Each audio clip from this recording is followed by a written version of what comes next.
Real panic was evident at HYBE's headquarters in Seoul as urgent reports of escalating threat potential in the United States began to arrive. Without waiting for prolonged evaluations, Bang Si-hyuk, the founder and chief architect of BTS's success, took an extreme step, deploying 100 elite bodyguards to secure BTS's two golden members, Jimin and Jungkook, during a series of key engagements in America. This drastic move raised a troubling public question. What exactly is happening behind the stage lights?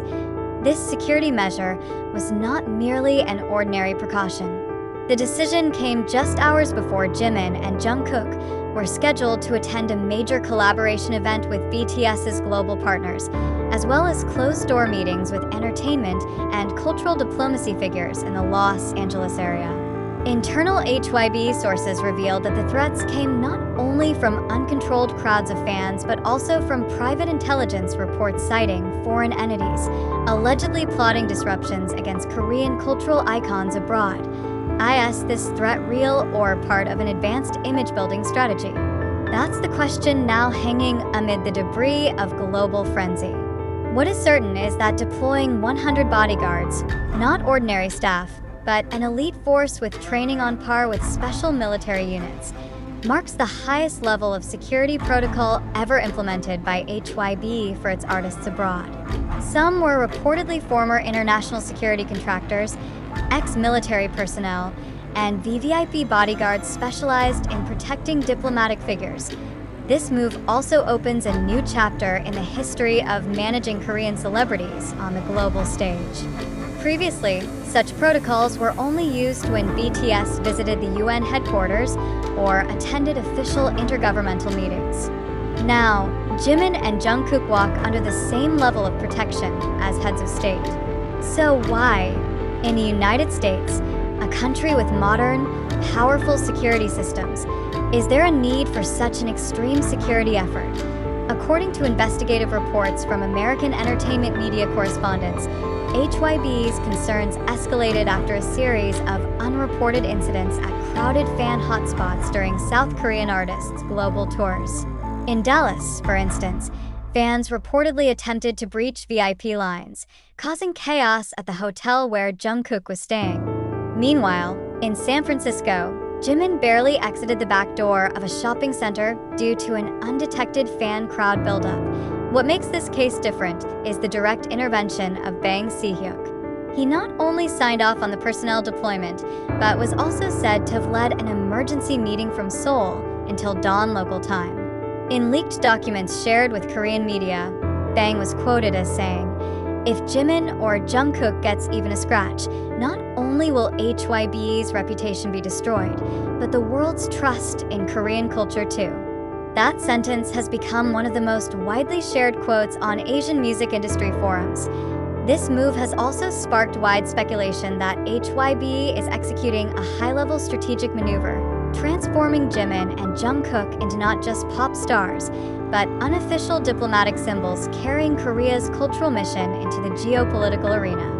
The fact that their movements in America were also monitored by representatives from South Korea's Ministry of Culture reinforces the notion that this is more than just a celebrity visit. On the other hand, some claim that deploying 100 elite guards is overly theatrical.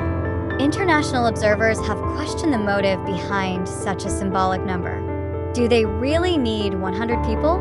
Or is this part of a marketing narrative aiming to elevate Jimin and Jungkook beyond stars into irreplaceable icons? Asked a media analyst from Columbia University. He described this phenomenon as a new form of threat-based branding strategy, where fear is used as a tool to boost symbolic status. The public is divided. Some see this as excessive panic, while others view it as a reflection of top-tier professionalism. But one thing is undeniable: the effect worked. Online searches for Jimin Jungkook Security USA surged dramatically over the past 48 hours. Videos showing blacked-out motorcades, rows of dark-suited bodyguards with agent-style earpieces, and drones circling the sky above their five-star hotel went viral on TikTok and Twitter. Meanwhile, the fan community, ARMY, responded with mixed emotions. On one hand, They felt glad that HYBE was taking their idol's safety seriously. On the other, they felt distanced. "We can't interact like we used to. We used to wave from afar. Now everything is sealed off like they're protecting heads of state," wrote a Canadian fan in an X, Twitter, post liked over 120,000 times. The question now, will this level of security become the new norm for K-pop artists overseas? If so, what about cost, public access, and the emotional connection that is the heart of Korea's entertainment industry? If Jimin and Jungkook, known for their warm, fan-friendly image, begin to be separated by layers of elite security and invisible perimeters, can that emotional bond survive, even within HYBE itself? This move sparked controversy. Some staff reportedly questioned the rationality of the decision, especially given the lack of concrete evidence of serious threats. Others called it a necessary precaution in an era where celebrities are not only targeted by obsessive fans, but also by groups exploiting cultural symbolism for political or economic agendas. And in the end, the public is left to guess. There has been no official statement from US authorities regarding any specific threat. No police release citing why security was heightened to such extremes. All information comes from HYBE insiders and social media. So, are we witnessing a pure security operation or a carefully crafted spectacle designed to shape global perception? Whatever the answer, one thing is certain: Jimin and Jungkook are no longer just K-pop artists. They are now faces of cultural diplomacy, icons of Korea's creative economy, and soft geopolitical tools protected like heads of state. In that sense, Bang Si-hyuk's move is not just business. It's a message to the world that BTS, even as individuals, are strategic assets not to be trifled with. But the biggest question remains, is all this really for security, or to create an untouchable image that amplifies their aura of exclusivity? And if so, how long can the emotional connection between fans and idols last under the shadow of bulletproof vests and invisible perimeters? Time and HYBE's strategy will answer. But one thing is certain: the world is watching. Yet behind all the drama and viral frenzy, one important question remains unanswered. Do you truly believe Jimin and Jungkook need 100 elite bodyguards just to appear in America? Or could this be part of a deliberately shaped visual communication strategy, designed to make the public view them as figures of priceless value, akin to heads of state? That is the question we should all start with, to think more critically about every piece of information we consume, especially in this digital era full of visual manipulation and emotional narratives. If this action truly stemmed from serious security threats, why hasn't there been a single official statement from US local authorities? Why no press documentation, police reports, or footage specifying the nature of the threat? Even as of this article's writing, there has been no confirmation from US security officials regarding any investigation into disruptions or potential attacks on Jimin or Jungkook. Aren't you curious why there are so many coincidences in this narrative? The primary sources fueling the spread of this information mostly come from viral content on social media platforms like TikTok, Twitter, X, and short YouTube clips.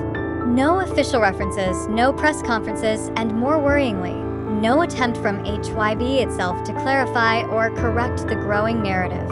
Is it because they want the public to swim in their own interpretations, or because this dramatic narrative yields massive branding value? Let's dig deeper.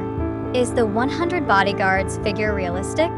From a logistical standpoint, deploying 100 elite security personnel requires massive coordination, budgeting, and operational support. It's not something done overnight without drawing attention from authorities or local media. So, why haven't we seen a single report from American media about this large-scale deployment?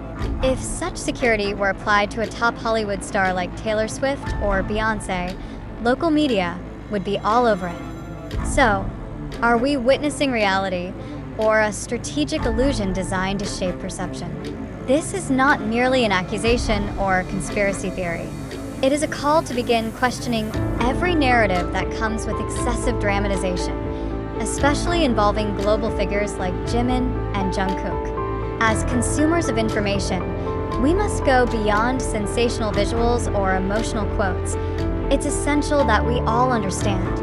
In the post-truth era, facts are often defeated by the emotional, visual, and provocative spread of information. The entertainment industry knows this well. A crisis moment can become a promotional tool. Hype can become the stage that strengthens an artist's position in a tightening global competition. Is this 100 bodyguard deployment part of that campaign? Or are we witnessing how fear and anxiety are packaged into a sellable product? If this narrative isn't based on field reality, then we're facing something more serious than just fake news. We're seeing how a major entertainment company can shape global public opinion through visual strategy and online narrative steering, a form of soft power so strong and possibly dangerous, if not critically examined. But if we assume the opposite and this narrative is 100% true, then the world should be concerned. It would mean that Korean artists are truly in a critical situation, no longer to be taken lightly. That fame has reached a point where personal safety can't be guaranteed even in the world's most advanced security systems like the US. If so, the entertainment world must reevaluate how celebrity public interaction is approached. At this point, the question again returns to you, dear reader and viewer. Do you believe that deploying 100 bodyguards is a proportional form of protection? Do you see a hidden image-building strategy behind this security narrative? If this is just part of a visual game, does it mean we're being controlled by a perfectly designed drama?